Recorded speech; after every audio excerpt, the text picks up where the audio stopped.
प्यारे बच्चों, BSEB Bihar board class channel पर आप सभी का हार्दिक स्वागत है। बच्चों, इस वीडियो में हम बीएसईबी यानी कि बिहार बोर्ड के कक्षा 9वीं के गणित के अध्याय 10 व्रत यानी कि सर्कल्स की प्रश्नावली 10.1 के सभी प्रश्नों को हल करेंगे। तो वीडियो को पूरा एंड तक देखिएगा, जिससे आपको प्रश्नावली 10.1 के सभी प्रश्नों के हल आसानी से समझ में आ जाएंगे। प्रश्न 1।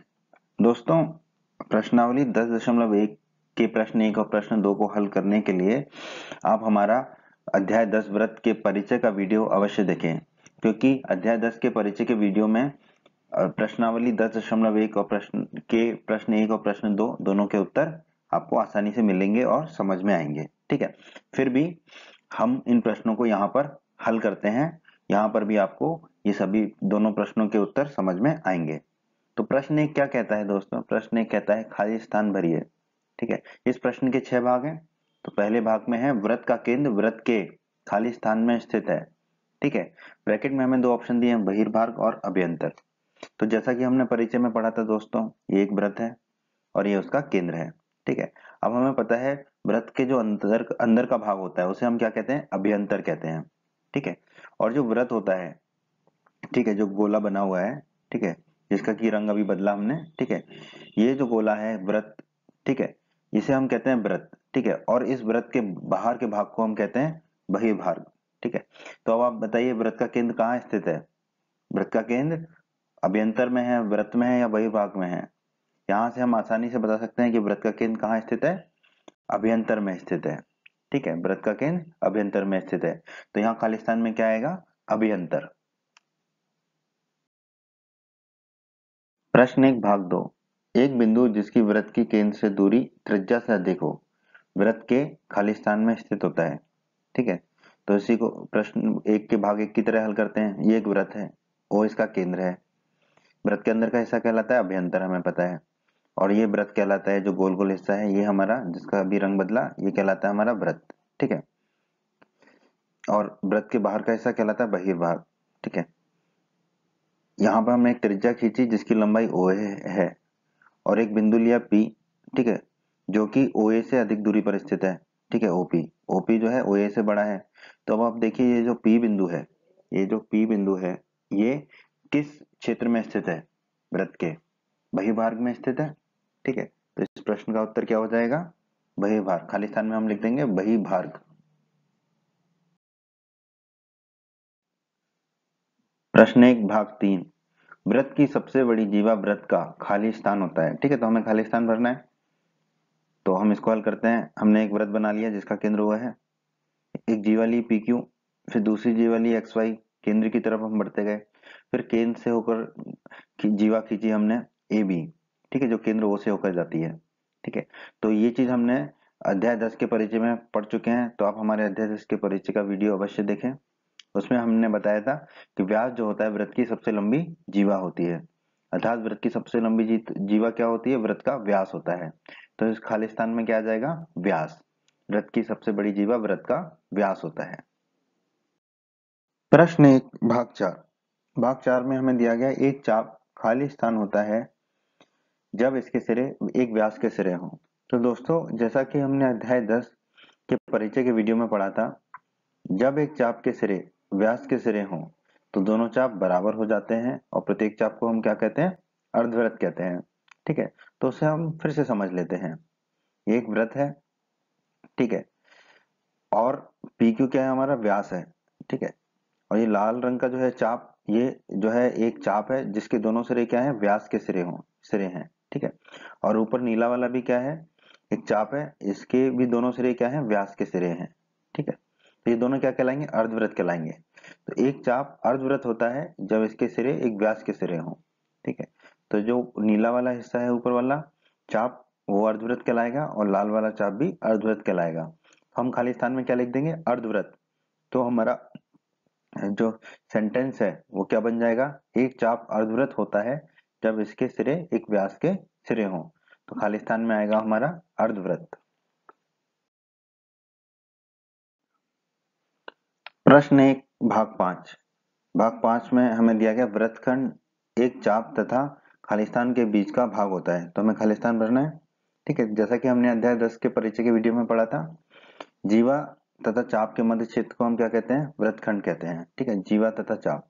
ठीक है, तो चाप तथा जीवा के मध्य के क्षेत्र को भी हम क्या कहेंगे? वृत्तखंड कहेंगे।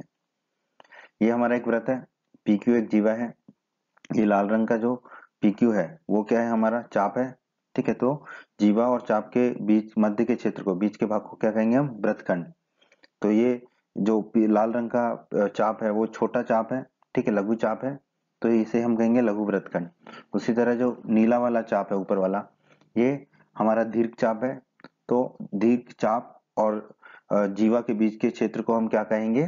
दीर्घ वृत्तखंड। ठीक है, तो इस तरह हमने जाना वृत्तखंड जो है वो एक चाप तथा जीवा के बीच का भाग होता है। ठीक है, तो यहाँ पे हम लिख देंगे जीवा, तो खाली स्थान में हमारा क्या आएगा? जीवा। क्यों? क्योंकि वृत्तखंड एक चाप तथा जीवा के बीच का भाग होता है।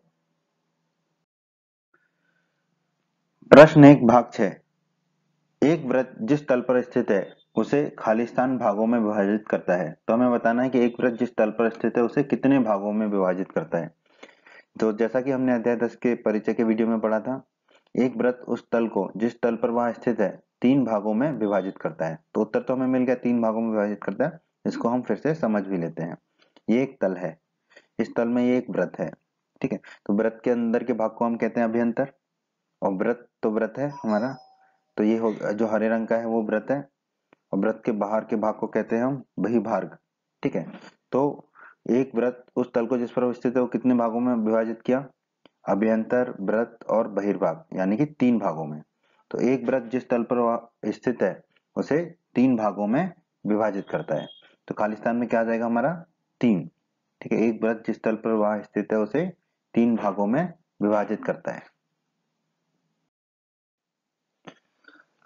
दोस्तों, प्रश्न 2 में हमें बताना है कि दिए हुए कथन सत्य हैं अथवा असत्य, और उनके उत्तर का कारण भी देना है कि वो क्यों सत्य है अथवा क्यों असत्य है। ठीक है, इस प्रश्न में 6 भाग हैं। ठीक है, तो इन प्रश्नों के 6 भाग को हम यहाँ हल करते हैं।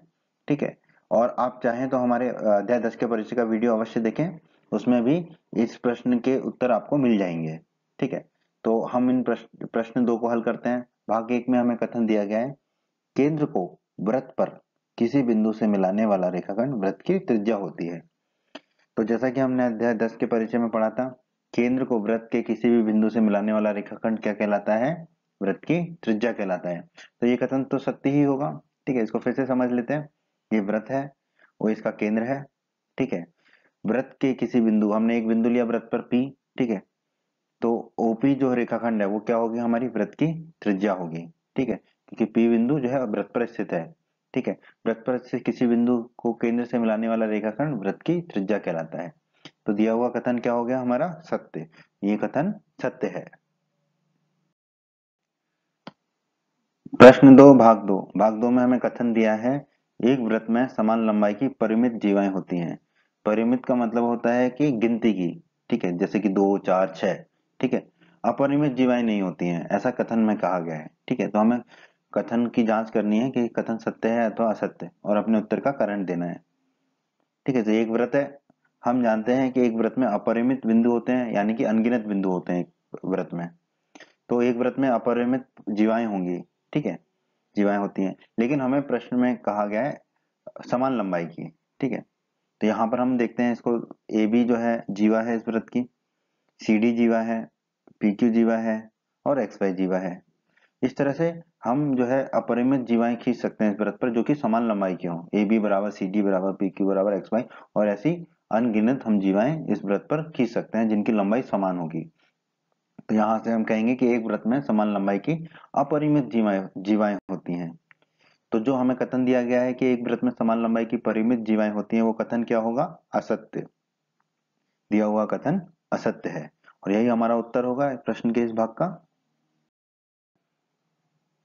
प्रश्न 2 भाग 3 में हमें कथन दिया गया है, यदि एक वृत्त को 3 बराबर चापों में बांट दिया जाए तो प्रत्येक भाग जो है दीर्घ चाप होता है।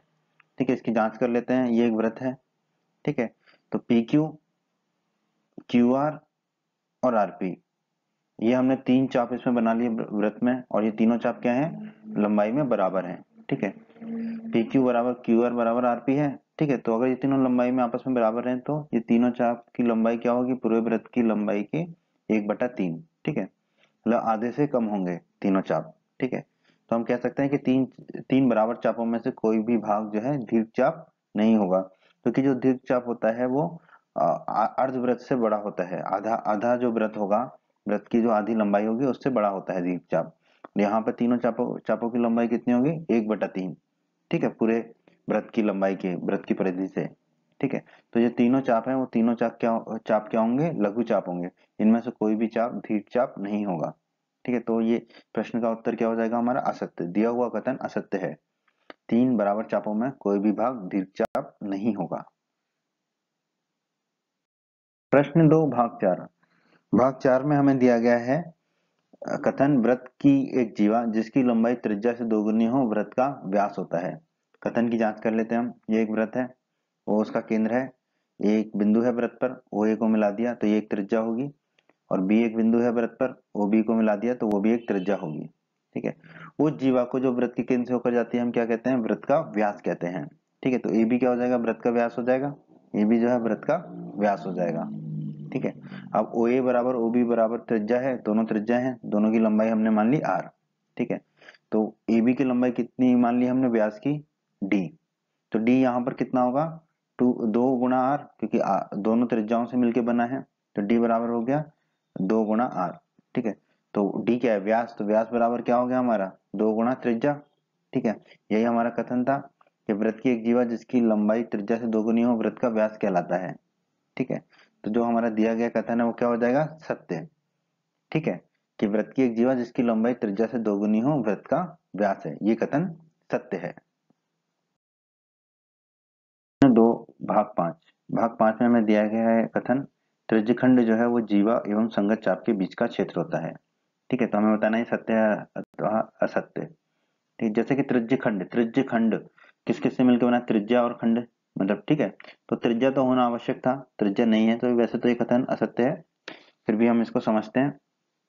जैसा कि हमने अध्याय 10 के परिचय में पढ़ा था, केंद्र को एक चाप के सिरों से मिलाने वाली त्रिज्याएं एवं चाप के बीच का क्षेत्र क्या कहलाता है, त्रिज्यखंड कहलाता है। इसे फिर से समझ लेते हैं। हमें एक वृत्त दिया गया है और उसका केंद्र। ठीक है, पी क्यू जो है एक चाप है। ठीक है, ये लाल वाला जो है लघु चाप है और नीला वाला जो है दीर्घ चाप है। ठीक है, और पी और क्यू क्या है, इन दोनों चापों के सिरे हैं। ठीक है, तो इन दोनों सिरों को केंद्र से मिला देंगे हम, पी को भी और क्यू को भी। ठीक है, तो जो लघु चाप वाला क्षेत्र है, त्रिज्याएं और लघु चाप वाला जो क्षेत्र है उनके बीच का जो क्षेत्र है वो क्या कहलाएगा हमारा, लघु त्रिज्यखंड। उसी तरह का प्रकार त्रिज्याएं और दीर्घ चाप के बीच का क्षेत्र क्या कहलाएगा हमारा, दीर्घ त्रिज्यखंड। ठीक है, तो जो त्रिज्यखंड होता है वो क्या होता है, चाप के सिरों को मिलाने वाली त्रिज्याएं एवं चाप के बीच का क्षेत्र। ठीक है, और प्रश्न में हमें दिया गया था जीवा एवं चाप के बीच का क्षेत्र। तो जो दिया गया कथन है वो क्या है हमारा, असत्य। ये कथन असत्य है, क्योंकि त्रिज्यखंड जो होता है वो त्रिज्या एवं चाप के बीच का क्षेत्र होता है।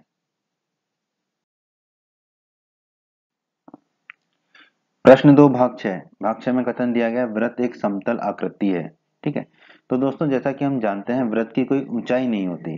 ठीक है, वृत्त की सिर्फ त्रिज्या होती है, केंद्र होता है, परिधि होती है। ठीक है, ये हमारा एक समतल है। ठीक है, और ये एक वृत्त है। ठीक है, तो वृत्त जो है एक समतल आकृति है। ठीक है, तो वृत्त क्या होती है हमारी, एक समतल आकृति होती है। तो जो कथन दिया गया वृत्त एक समतल आकृति है वो क्या है हमारा, कथन सत्य है। ठीक है, उम्मीद करते हैं बच्चों आपको हमारा ये वीडियो पसंद आया होगा। बच्चों अगर आप बिहार बोर्ड क्लास चैनल पर नए हैं और आपने अभी तक हमारे चैनल को सब्सक्राइब नहीं किया है तो सब्सक्राइब बटन को दबाकर जल्दी से चैनल को सब्सक्राइब कर लीजिए और बेल आइकन को भी दबा दीजिए। इससे आपको क्या फ़ायदा होगा, जब भी हमारे चैनल पर कोई भी नया वीडियो आएगा तो उसका नोटिफिकेशन सबसे पहले आपको मिलेगा। और जब भी आप यूट्यूब पर वीडियोज़ को सर्च करेंगे तो हमारे चैनल के वीडियोज़ आपको ऊपर नज़र आने लगेंगे। आप हमारे वीडियोस को अपने साथी छात्रों के साथ, दोस्तों के साथ व्हाट्सएप और फेसबुक पर अवश्य शेयर कीजिए, जिससे आपके दोस्तों को भी लाभ हो सके। आपको वीडियो पसंद आया है तो वीडियो को लाइक अवश्य करें और इस अध्याय के अन्य सभी वीडियोस को देखने के लिए आई बटन पर क्लिक करें। आई बटन पर क्लिक करने से आपको इस अध्याय के सभी वीडियोस के लिंक प्राप्त हो जाएंगे। धन्यवाद बच्चों।